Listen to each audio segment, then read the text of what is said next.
जय श्री राम। आज हम आपको स्व,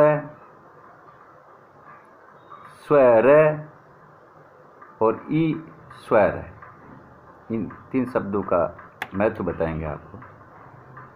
स्व क्या है?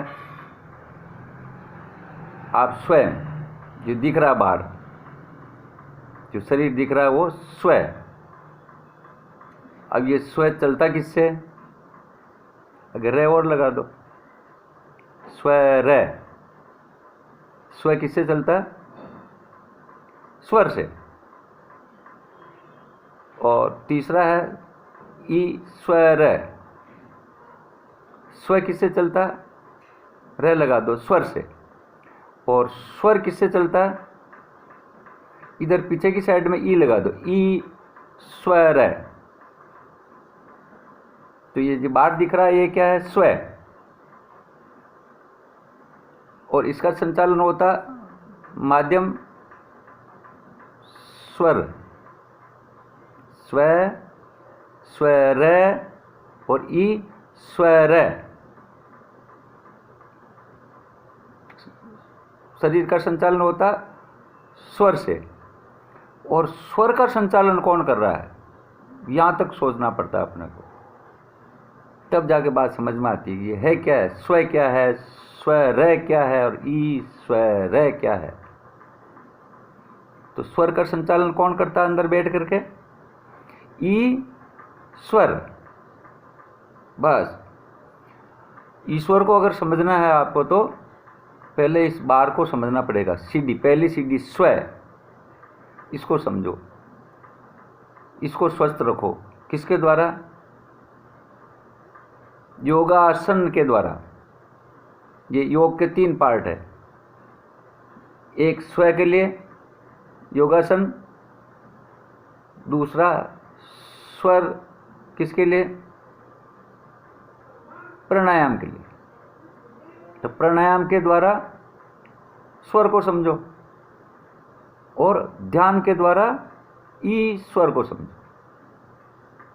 तो स्व माने शरीर जो बाहर दिख रहा है, जो स्व, स्वयं, स्वयं कह दो चाहे स्व कह दो, स्व पाठी, स्व। तो स्व हो गया बाहर दिखने वाला। इसको सही रखने के लिए योगासन, और स्वर को सही रखने के लिए कोई कचरा नहीं आवे, कोई तकलीफ नहीं हो और मजबूती हो। ये स्वर का दूसरा नाम ही तो दम है। कहते हैं ना उसको दम चढ़ता है, उसका दम ही निकल गया। तो स्वर का दूसरा नाम क्या है? दम। तो इसको अगर मान लो स्वर को मजबूत करना, बोसों को तो श्वास चढ़ता है। क्यों चढ़ता है? क्योंकि वो खींचते नहीं, रोकते नहीं, छोड़ते नहीं, खींचते नहीं, रोकते नहीं, छोड़ते नहीं, इसलिए उनको कमजोरी रहती है। आपके पास शक्ति नाम की चीज़ है, क्या है? प्राण शक्ति। तो स्व शरीर के लिए योगासन द्वारा सही रखना है इसको, स्वर प्राणायाम के द्वारा इस प्राण शक्ति को मजबूत रखना, और ईश्वर को समझने के लिए ध्यान के अलावा और कोई साधन नहीं। बाकी तो केवल याद करना हुआ, याद करना, याद। जितनी भी पूजा पाठ वगैरह जो भी करोगे आप, भगवान को याद करना हुआ, मिलना नहीं हुआ। मिलना तो प्राणायाम करना ही तो मिलना है। ये स्वर से जुड़ना, जुड़ने का मतलब क्या है? मिलना। मिलने का मतलब योग। तो प्राणायाम क्या हो गया? स्वर के लिए मिलना हो गया। अब आपको देखना है, देखना हो तो भाई साहब ध्यान के अलावा कुछ नहीं है, कोई नज़र नहीं आएगा। बाकी तो याद करो, तो याद करना अलग है, प्राणायाम के द्वारा मिलना अलग है, और ध्यान के द्वारा देखना अलग है। तो आपका उद्देश्य केवल भगवान को याद करना है या मिलना है, या बताओ? और मिलने के बाद भी हम, मिलना तो अंधेरे में हो सकता है, तो देखना है। देखना तो फिर लाइट जलाओ ना आप ध्यान की, अंदर की लाइट जलेगी तभी तो दिखेगा ना। और वो लाइट कैसे जलेगी? ध्यान के द्वारा। तो ये 3 पार्ट समझ में आ गया। स्व योगासन, स्वर प्राणायाम और ईश्वर ध्यान। शरीर के भी 3 पार्ट है, स्व, स्वर है और ईश्वर, ये भी 3 पार्ट है। रास्ता, उपाय, स्व को कैसे मजबूत करें, योगासन, स्वर को कैसे मजबूत करें, प्राणायाम, और ईश्वर को कैसे देखें, ध्यान। ये आपको सोचना पड़ेगा कि आपको पहली सीढ़ी क्या पकड़नी, शरीर, शरीर है तो सब कुछ है। दूसरी सीढ़ी क्या पकड़नी, स्वर,